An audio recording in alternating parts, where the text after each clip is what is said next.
तो दोस्तों, उड़ने की आशा के आज के एपिसोड की शुरुआत शोभा और दिलीप के टकराव से होती है। गुस्से और आंसुओं के साथ शोभा दिलीप को फटकारते हुए उसके किए पर सवाल उठाती है। वो खुद को टूटा हुआ महसूस करती है और कहती है कि अब उसके पास बेटे की रोज रोज की हरकतें सहने की ताकत नहीं बची। तो दिलीप इधर हैरान होकर पूछता है कि आखिर हुआ क्या है।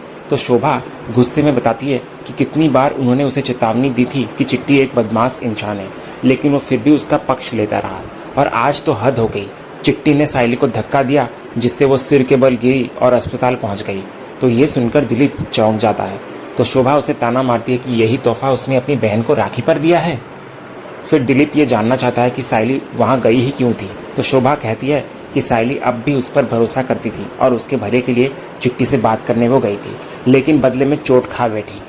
फिर वो आगे गुस्से में कहती है कि अगर सायली को कुछ हुआ तो वो दिलीप को कभी माफ नहीं करने वाली। दूसरी ओर अस्पताल में नर्स सचिन और सायली को वेटिंग रूम में बैठने को कहती है और बताती है कि स्कैन रिपोर्ट चेक होते ही उन्हें बुला लिया जाएगा। तो सचिन इधर सायली को बिठाकर पानी ऑफर करता है, लेकिन सायली हल्के फुल्के अंदाज में उसकी घबराहट पर मजाक करती है। फिर दोनों के बीच थोड़ी भावुक लेकिन मस्ती भरी बातचीत होती है, जिसमें सचिन ये जताता हुआ नजर आता है कि उसे सायली की छोटी सी चोट से भी बहुत तकलीफ होती है। इसी बीच जूही और शोभा अस्पताल पहुंचते हैं। शोभा भावुक होकर सायली को गले लगा लेती है और उसकी हालत पूछती है। तो सायली आश्वस्त करती है कि वो बिल्कुल ठीक है, जबकि जूही सायली को कहती है कि वो अकेले चिट्टी से मिलने क्यों गई। तभी इधर शोभा चिट्टी के इस हरकत से गुस्से में कहती है कि जिसने उसकी बेटी को चोट पहुंचाई उसे भगवान सजा देगा। तभी इधर सचिन शोभा को शांत कराता है और बताता है कि डॉक्टर के अनुसार सायली बिल्कुल ठीक है, बस उसे आराम करने की जरूरत है। इतना कहकर सचिन सायली के लिए जूस लाने चला जाता है। इधर सायली फिर शोभा से दिलीप के बारे में पूछती है, लेकिन शोभा चुप रह जाती है, कुछ नहीं कहती। दूसरी तरफ दिलीप गुस्से से भरा हुआ सीधे चिट्टी के अड्डे पर पहुंचता है। वो उसे याद दिलाता है कि परिवार के मना करने के बावजूद उसने हमेशा उसका साथ दिया, लेकिन आज उसने राखी के दिन उसकी ताई को धक्का मारकर अस्पताल पहुंचा दिया। तो चिट्टी इधर सफाई में कहता है कि उसकी ताई जोर जोर से चिल्ला रही थी, इसलिए ऐसा हुआ। तो दिलीप चिट्टी को चेतावनी देता है कि यह कोई वजह नहीं थी और वो खुद भी जानता है कि चिट्टी गलत काम करता है, फिर भी पैसों के लिए उसका साथ वो देता रहा। फिर दिलीप चिट्टी को साफ कहता हुआ नजर आता है कि वो अभी तुरंत सायली से जाकर माफी मांगे, वरना उनका रिश्ता यहीं खत्म। तो चिट्टी माफी मांगने से इनकार करता है और कहता है कि वो किसी के आगे झुकेगा नहीं। तो इस पर दिलीप ऐलान कर देता है कि जब उसने उसकी ताई पर हाथ उठाया उसी दिन से उसका रिश्ता खत्म हो चुका है। फिर वो आगे धमकी देता है कि आगे से उसका चेहरा भी वो ना दिखाए उसे, वरना उसके सारे काले धंधे का भांडा वो फोड़ देगा। इतना कहकर दिलीप वहां से चला जाता है। इधर दूसरी तरफ अस्पताल में डॉक्टर की रिपोर्ट देखकर सचिन जूही और शोभा को कहता है कि सब कुछ नॉर्मल है और सायली को सिर्फ आराम की जरूरत है। तो जूही और शोभा ये खबर सुनकर राहत महसूस करती हैं, लेकिन माहौल अब भी तनावपूर्ण होता है। सचिन मजाक में माहौल हल्का करने की कोशिश करता है, लेकिन राखी का दिन होने पर भी दिलीप के ना आने का जिक्र करते हुए वो नाराजगी जताता है। तभी उसी वक्त दिलीप वहां पहुंचता है और सायली से शर्मिंदगी जताते हुए माफी मांगता है। तो सचिन दिलीप को ताना मारते हुए कहता है कि उसकी ताई उसी के भरोसे चिट्टी से मिलने गई थी और वहीं चोट खा बैठी, यही उसका राखी का तोहफा है। फिर सचिन आगे दिलीप से गुस्से में कहता है कि दिलीप कभी नहीं सुधरेगा और वो और सायली अब उससे कोई उम्मीद भी नहीं रखते।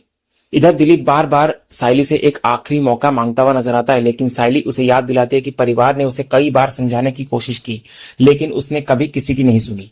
राखी के दिन अपने भाई को इस हालत में देखकर वो टूट जाती है और साफ कह देती है दिलीप से कि अब और मौके नहीं मिलेंगे उसे। इधर आगे दिलीप सायली से विनती करता है दोबारा कि वो उसकी एक बार बात सुन ले, वरना वो उसकी गलतियां सोच सोचकर मर जाएगा।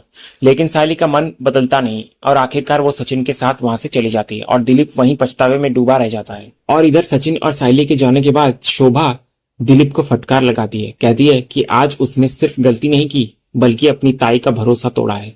जिस भाई को अपनी बहनों का रक्षक होना चाहिए था वही उनके दर्द का कारण बन गया है। इतना कहकर शोभा भी जूही के साथ वहां से चली जाती है। अगले सीन में सचिन और सायली कार में घर लौट रहे होते हैं। सचिन सायली को समझाता है कि राखी का दिन भले ही उसके लिए खास हो, लेकिन दिलीप की आदतें कभी नहीं बदलने वाली और वो हमेशा अपने ही तरीके से जीता है। तभी इधर अचानक दिलीप बाइक लेकर उसकी कार के सामने आकर खड़ा हो जाता है। तो सचिन अचानक ब्रेक लगा लेता है और सायली तुरंत बाहर निकलकर गुस्से में दिलीप को डांटती है। तभी इधर दिलीप सायली के पास आकर बेहद भावुक होकर मानता है कि उसने बहुत गलतियां की है। उसकी ताई, आई, जूही और यहाँ तक कि सचिन के साथ भी उसने बहुत गलत बर्ताव किया है। वो बताता है कि चिट्टी के चक्कर में वो अहंकार में इतना अंधा हो गया था कि सही गलत का फर्क ही भूल गया था और इसी ने उसे बर्बाद कर दिया। वो कहता है कि वो मानता है कि वो माफी के लायक भी नहीं है, लेकिन राखी के दिन अपनी ताई को इस तरह नाराज देखकर उसका दिल टूट रहा है। फिर वो आगे हाथ पैर जोड़कर सायली और सचिन से एक आखिरी मौका मांगता हुआ नजर आता है। तभी सचिन दिलीप को रोकता है और उसे समझाता है कि ये उम्र ही ऐसी है जहां गलत फैसले हो जाते हैं और वो खुद भी ऐसी गलतियां कर चुका है, इसलिए उसे हमेशा सही राह पर लाने की वो कोशिश करता था। सचिन उसे याद दिलाता है कि सायली उससे बहुत प्यार करती है और वो भी अपनी बहन के लिए खुद को संभाले। सचिन इतना कहता है और फिर दोनों गले मिलते हैं और सचिन इधर मजाक में दिलीप को कहता है कि वो अब उसकी ताई से भी गले मिल ले, तो दिलीप सायली को गले लगाता है और वो भी भावुक हो जाती है। इसके बाद राखी की तैयारियां शुरू होती है। अगले सीन में सायली और जूही पूजा की थाली सजाती हैं। सायली राखी बांधते हुए दिलीप को समझाती है कि ये धागा सिर्फ एक रस्म नहीं बल्कि एक वादा है, हमेशा एक दूसरे के साथ खड़े रहने और रक्षा करने की। उसके बाद जूही दिलीप से कहती है कि वो सायली का आशीर्वाद लेकर उसे गिफ्ट दे, तो दिलीप सायली को एक छोटा सा टेडी देता है और कहता है कि असली गिफ्ट यह है कि आज से उसने चिट्ठी से सारे रिश्ते खत्म कर दिए हैं और अब सच बोलकर सबका भरोसा जीतने का वादा करता है वो। तो सायली इस वादे को अब तक का सबसे अच्छा गिफ्ट मानती है और दिलीप को आगे बढ़ने की प्रेरणा देती है। फिर जूही भी दिलीप को राखी बांधती है और गिफ्ट मांगती है, जिस पर दिलीप मजाक में कह देता है कि ताई का जो गिफ्ट है वो ही उसका गिफ्ट है। ये सुनकर जूही उसे पकड़ने दौड़ती है और दोनों भाई बहन की मस्ती भरी नोकझोंक शुरू हो जाती है। अगले सीन में हम देखते हैं कि सचिन और सायली दोनों गाड़ी में होते हैं और इधर सायली को खुश देखकर सचिन बोलता है, वैसे सायली तेरे को मुस्कुराते हुए देखकर बहुत अच्छा लग रहा है सच में। तभी सायली कहती है, इस मुस्कान की वजह तुम हो सचिन। बाड़ू ने चिट्टी के साथ सारे रिश्ते खत्म किए, वो सिर्फ और सिर्फ तुम्हारी वजह से। तो इस पर सचिन कहता है, अभी देख, साले को लाइन पर लाने का था तो जीजा को ड्यूटी पर तो लगना पड़ा ना, और वैसे भी अभी मैं इतना अच्छा काम किया है सायली और अपना फर्ज भी निभाया, तो सिर्फ थैंक यू से काम नहीं चलेगा। इतना कहकर सचिन सायली का हाथ पकड़ते हुए कहता है, मेरे को तो कुछ और मांगता है। तभी सायली अपना हाथ छुड़ाते हुए कहती है, क्या चाहिए तुम्हें? तो सचिन कहता है कि मेरे को बस एक छोटा सा पार्टी मांगता है। तभी सायली पूछती है, तो बताओ तुम्हें क्या चाहिए पार्टी में, और जल्दी बताना प्लीज, क्योंकि घर भी जाना है और पता नहीं घर पे काकू ने क्या क्या किया होगा। तभी अचानक से सचिन गाड़ी रोक देता है एक जगह पर। तो सायली पूछती है, सचिन तुमने गाड़ी क्यों रोकी? तो सचिन बोलता है, अभी मैं तेरे से पार्टी मांग रहा है और तू बोलती है कि घर चलने का है। क्या हर चीज में काकू घर लगा रखा है तूने, और वैसे भी पार्टी करना तेरे बस की बात नहीं है सायली, लग रहा है मुझे। इसलिए तू एक काम कर, तू मुझे कहीं कुछ एक अच्छा सा खाना खिला दे। तभी सायली बोलती है, ठीक है एक काम करो, तुम घर चलो, मैं तुम्हारे लिए कुछ अच्छा बनाती हूँ। तो सचिन बोलता है, ये घूम फिर कर तेरी फिल्म घर पर ही आकर क्यों रुकती है सायली? तभी सायली दोबारा से पूछती है, तो बताओ तुम्हें पार्टी कहाँ चाहिए? तो सचिन बोलता है, चल मैं तो जगह पर ही रुका है। इतना कहकर सायली और सचिन दोनों वहां पर उतर जाते हैं कार से। दूसरे सीन में रोशनी उस मैसेज के मुताबिक अकेले ही गोदाम की ओर जा रही होती है और रास्ते में शिखा से फोन पे बात कर रही होती है। शिखा उसे टोकती है कि इतनी खतरनाक जगह अकेले क्यों जा रही है वो, लेकिन रोशनी समझाती है कि उसके पास कोई और विकल्प नहीं था। उसे पहले से शक था कि तेजस के भेजे हुए लेटर्स और इन अजीब मैसेजेस के पीछे कोई कनेक्शन जरूर है, और अब उसे पूरी तरह यकीन हो चुका है। तो खतरा चाहे जितना हो, उसे इस मामले की जड़ तक जाना ही पड़ेगा। वो शिखा को अपनी लाइव लोकेशन भेज देती है और हिदायत देती है कि अगर लंबे समय तक वो उसकी कोई खबर न मिले तो वो पुलिस को बुला ले। इसके बाद रोशनी गोडाउन के अंदर पहुंचती है। जगह सुनसान होती है, कोई मौजूद नहीं दिखता। वो इधर उधर देखती है और आवाज लगाती है, लेकिन कोई जवाब नहीं मिलता। जैसे ही वो बाहर निकलने की सोचती है, तभी अचानक एक फोन बजता है जिस पर वीडियो कॉल आ रही होती है। फिर रोशनी जब वो कॉल रिसीव करती है तो स्क्रीन पर वही पीए नजर आता है, जिसे देखकर रोशनी हैरान रह जाती है।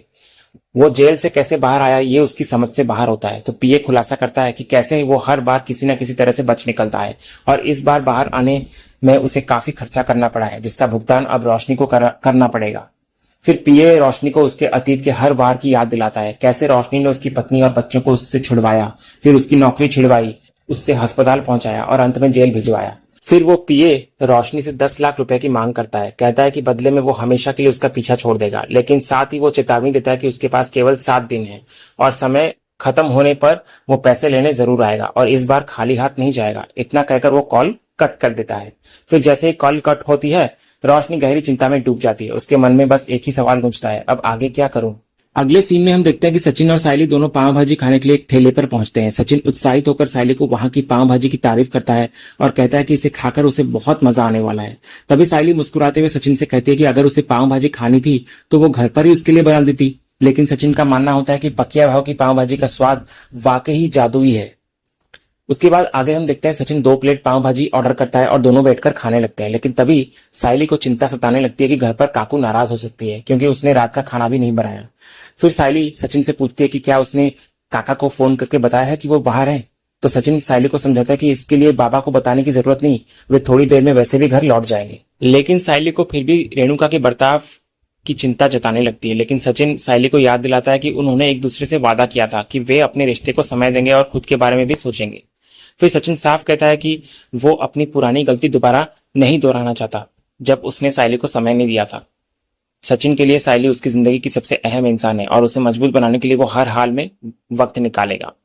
फिर वो सायली को समझाता है कि अभी का पल सिर्फ उनके लिए है और घर के तनाव को कुछ देर के लिए भूल जाना चाहिए। इसके बाद दोनों हल्के फुल्के मूड में आकर एक दूसरे को पाव भाजी खिलाते हुए नजर आते हैं, हंसी मजाक करते हैं और उस पल का भरपूर आनंद लेते हैं। और इसी प्यारे सुकून भरे सीन के साथ आज का ये एपिसोड यहीं खत्म होता है। तो दोस्तों, आज का ये वीडियो आपको कैसा लगा कमेंट के जरिए हमें जरूर बताइएगा और कमेंट में हाइप करना भी मत भूलिएगा और वीडियो को लाइक भी कीजिएगा, शेयर भी कीजिएगा, सब्सक्राइब करना तो बिल्कुल मत भूलिएगा ताकि ऐसे ही रोज लेटेस्ट एपिसोड के अपडेट्स आप टेलीविजन से पहले पा सकें। तो मिलते हैं हम एक नए एपिसोड के रिव्यू में, तब तक के लिए स्वस्थ रहें, मस्त रहें।